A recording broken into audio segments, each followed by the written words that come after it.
मध्य प्रदेश में पंचायत और निकाय चुनाव को लेकर के तैयारी तेज हो गई है। इस वक्त की बड़ी खबर आपको बता दें, प्रदेश में पहले पंचायत चुनाव होंगे और फिर पंचायत के बाद ही निकाय चुनाव होंगे। 31 मई तक चुनाव की घोषणा होगी। मध्य प्रदेश में पंचायतों के आरक्षण का कार्यक्रम कल ही जारी किया गया है और आज आरक्षण की सूचना का प्रकाशन भी हो जाएगा। चुनाव से पहले अफसरों के ट्रांसफर की तैयारी भी चल रही है। 15,000 से ज्यादा अफसरों और कर्मचारियों के ट्रांसफर होंगे। राज्य निर्वाचन आयोग ने सरकार को इसके लिए नोटिस जारी कर दिया है कि 3 साल से एक ही स्थान पर जितने भी अफसर जमे हुए हैं उनको हटाने का नोटिस है और चुनाव की अधिसूचना जारी होने से पहले ट्रांसफर के निर्देश जारी किए जाएंगे।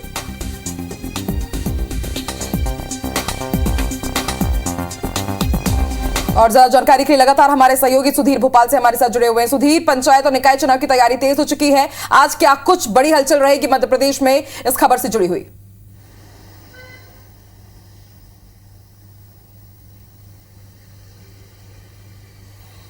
देखिए, बिल्कुल बात करें रचना तो सुप्रीम कोर्ट के आदेश के बाद में जो चुनाव का रास्ता साफ हुआ है उसके बाद में राज्य निर्वाचन आयोग ने अपनी तैयारियां तेज कर दी और कल ही जो परिपत्र है आरक्षण को लेकर वो राज्य निर्वाचन आयोग की ओर से जारी किया गया था, जिसमें सभी कलेक्टरों को ये निर्देशित किया गया है कि मध्य प्रदेश के अंदर जो आरक्षण की प्रक्रिया पंचायत चुनाव के अंतर्गत अपनानी है उसको 25 मई तक पूरा कर लिया जाए। सुप्रीम कोर्ट के जैसे निर्देश है उसके मुताबिक ये माना जा रहा है कि 31 मई तक मध्य प्रदेश में चुनाव की तारीखों का ऐलान कर दिया जाएगा। हालांकि नगरीय निकाय चुनाव के लिए कुछ इंतजार करना पड़ेगा। जो अब तक जानकारी सामने निकल कर आई है, जो तैयारियां राज्य निर्वाचन आयोग की दिखती हैं, उसके मुताबिक मध्य प्रदेश में पहले पंचायत के चुनाव होंगे और उसके बाद में नगरीय निकाय के चुनाव कराए जाएंगे। और इसको लेकर राज्य निर्वाचन आयोग ने कलेक्टरों को निर्देशित भी किया है कि मध्य प्रदेश के अंदर चुनाव से पहले पारदर्शिता लाई जाए। इसके लिए 3 साल से ज्यादा जमे हुए कर्मचारी और अधिकारी जो एक ही जगह पर लगातार काम कर रहे हैं उनको हटाया जाए। उनकी सूची भी मांगी गई है। उनकी पदस्थापना के दूसरी जगह करने के निर्देश भी राज्य निर्वाचन आयोग की ओर से दिए गए हैं। लिहाजा यह कहना होगा कि मध्य प्रदेश में चुनाव की तारीखें जल्द घोषित की जा सकती हैं सुप्रीम कोर्ट के इस फैसले के बाद में। और राज्य निर्वाचन आयोग ने चुनाव कराने को लेकर आगे की ओर बढ़ते हुए अपनी तैयारियों को और तेज कर दिया है, जहां पर आरक्षण की प्रक्रिया जो सबसे ज्यादा महत्वपूर्ण मानी जा रही है वो मई में पंचायत चुनाव के अंदर 25 मई तक इसको पूरा कर लिया जाएगा। और उसके बाद में माना जा रहा है कि निकाय चुनाव की तैयारियां भी जुलाई के हफ्ते तक शायद संपन्न कराने की तैयारियां राज्य निर्वाचन आयोग के द्वारा की जा रही है। बिल्कुल सुधीर, कभी भी अधिसूचना जारी हो सकती है और इसीलिए सरकार भी, राज्य निर्वाचन आयोग भी ताबड़तोड़ बैठकें कर रहा है, पूरी तैयारी की जा रही है। शुक्रिया। लेकर तैयारी तेज है। प्रदेश में पहले पंचायत चुनाव होंगे, इसका ऐलान हो गया और पंचायत के बाद फिर निकाय चुनाव कराए जाएंगे और माना जा रहा है कि 31 मई तक चुनाव की घोषणा कर दी जाएगी। मध्य प्रदेश में पंचायतों के आरक्षण का कार्यक्रम कल ही जारी किया है और आज माना जा रहा है कि आरक्षण की सूचना का प्रकाशन भी कर दिया जाएगा। चुनाव से पहले अफसरों के ट्रांसफर की तैयारी की जा रही है और माना जा रहा है कि 15,000 से ज्यादा अफसरों और कर्मचारियों के तबादले होंगे। राज्य निर्वाचन आयोग ने सरकार को इसके लिए नोटिस भी जारी कर दिया है। 3 साल से ऐसे अफसर जो एक ही स्थान पर जमे हुए हैं उनको हटाने का ये नोटिस है। चुनाव की अधिसूचना जारी होने से पहले ट्रांसफर के निर्देश दिए गए हैं। चलिए और ज्यादा जानकारी के लिए रुक कर लेते हैं भोपाल का। बात करेंगे हमारे सहयोगी सुधीर से। सुधीर, हम लगातार देख रहे हैं मध्य प्रदेश में पंचायत निकाय चुनाव की तैयारी तेज हो गई है। सीएम शिवराज सिंह चौहान की बात हो या फिर सरकार की बात हो, नगरीय प्रशासन संचालनालय ने भी आज एक रिपोर्ट विस्तृत रूप से पेश की। वहीं राज्य निर्वाचन आयोग भी पूरी तरह से तैयारियों में जुट चुका है। क्या हलचल आप देख रहे हैं मध्य प्रदेश में इस वक्त?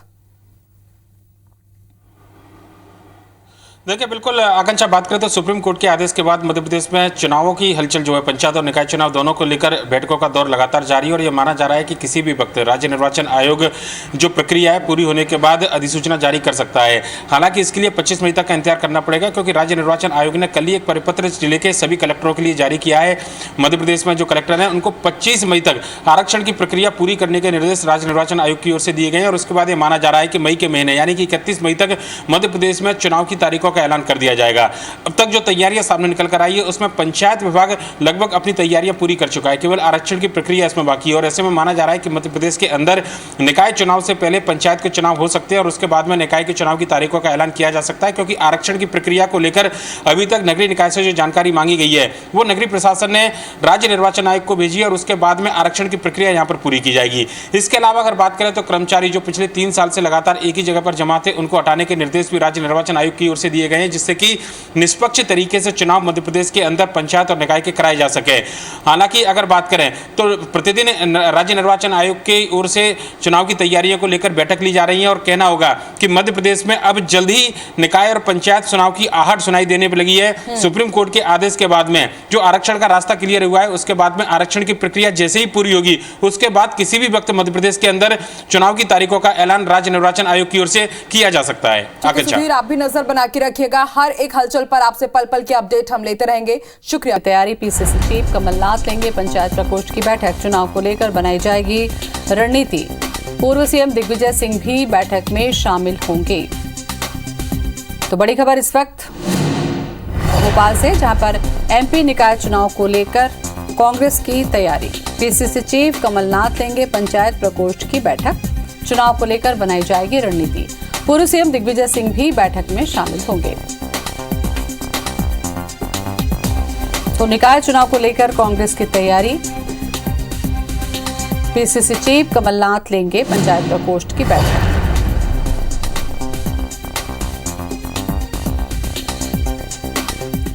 और इसी खबर पर ज्यादा जानकारी के लिए हमारे संवाददाता सुधीर दंडोतिया हमारे साथ में जुड़ चुके हैं। सुधीर, कांग्रेस की चुनावी तैयारी किस तरीके की है? बिल्कुल, बात करें पंचायत चुनाव के तारीखों का ऐलान किसी वक्त हो सकता है, लिहाजा तैयारियां अपने अपने स्तर पर राजनीतिक दलों ने शुरू कर दी है। बीजेपी ने जहां चुनाव संचालन समिति की घोषणा की, वहीं पर कांग्रेस ने आज पहली बार पंचायत चुनाव को लेकर पंचायत प्रकोष्ठ की बैठक बुलाई और ओबीसी आरक्षण पर सुप्रीम कोर्ट का जो फैसला आया था उसके बाद इस पूरी बैठक को काफी ज्यादा अहम माना जा रहा है। मैं इस वक्त कांग्रेस के प्रदेश कार्यालय में मौजूद और आपको तस्वीरें दिखाना चाहूंगा जहां पर बैठक शुरू हो चुकी है और थोड़ी देर में पूर्व मुख्यमंत्री कमलनाथ इस बैठक में शिरकत करेंगे। अगर फिलहाल बात की जाए तो पूर्व मुख्यमंत्री दिग्विजय सिंह इस बैठक में मौजूद है। इसके अलावा अरुण यादव, पूर्व प्रदेश अध्यक्ष कमलेश्वर पटेल, कांतिलाल भूरिया नजर आ रहे हैं आपको बैठक में और पूरे प्रदेश भर से पंचायत प्रकोष्ठ के जो पदाधिकारी हैं उनको इस बैठक में आमंत्रित किया गया है। खास बात यह है कि कांग्रेस इस चुनाव में पंचायत के चुनाव हो या नगरीय निकाय के चुनाव हो, ओबीसी आरक्षण के मुद्दे के साथ जाना चाहती है। कांग्रेस का सीधे तौर पर आरोप है कि पिछले 30 साल से 1994 से लेकर 2022 तक जो निकाय और पंचायत के चुनाव हुआ करते थे उनमें 27% आरक्षण देने का काम कांग्रेस की सरकार ने किया, पर लेकिन सुप्रीम कोर्ट में सरकार की ओर से जो आंकड़े शामिल किए गए थे अगर उनकी बात करें तो उसके बाद में मध्य प्रदेश में ओबीसी वर्ग के आरक्षण में कमी हुई है। लिहाजा एक खास रणनीति इस पूरी पंचायत प्रकोष्ठ की बैठक में कांग्रेस तैयार करने वाली है और खासकर अगर बात करें तो ओबीसी आरक्षण का मुद्दा इस निकाय चुनाव में सबसे बड़ा मुद्दा रहेगा। ये इस पूरी बैठक में फिलहाल तय किया गया है। पूर्व मुख्यमंत्री कमलनाथ जब इस बैठक में शिरकत करेंगे तो देखना होगा कि पंचायत चुनाव को लेकर कांग्रेस की रणनीति आगे क्या रहती है, पर लेकिन एक बात बिल्कुल साफ मानी जा रही है कि सरकार की नीतियों के खिलाफ तो चुनाव लड़ाई जाएगा। कांग्रेस के जो पदाधिकारी है उनमें 27% से ज्यादा ओबीसी वर्ग के लोगों को निकाय और पंचायत के चुनाव में टिकट दिए जाए, पंचायत में चुनाव में ज्यादा से ज्यादा प्रतिनिधित्व ओबीसी वर्ग को मिले। ये तमाम रणनीति इस ओबीसी वर्ग की जो आरक्षण के बाद में स्थितियां उपलब्ध हुई हैं वो पंचायत प्रकोष्ठ की बैठक में जो है तय की जाएगी। ज्योति, चलिए, बहुत बहुत शुक्रिया सुधीर जानकारी के लिए।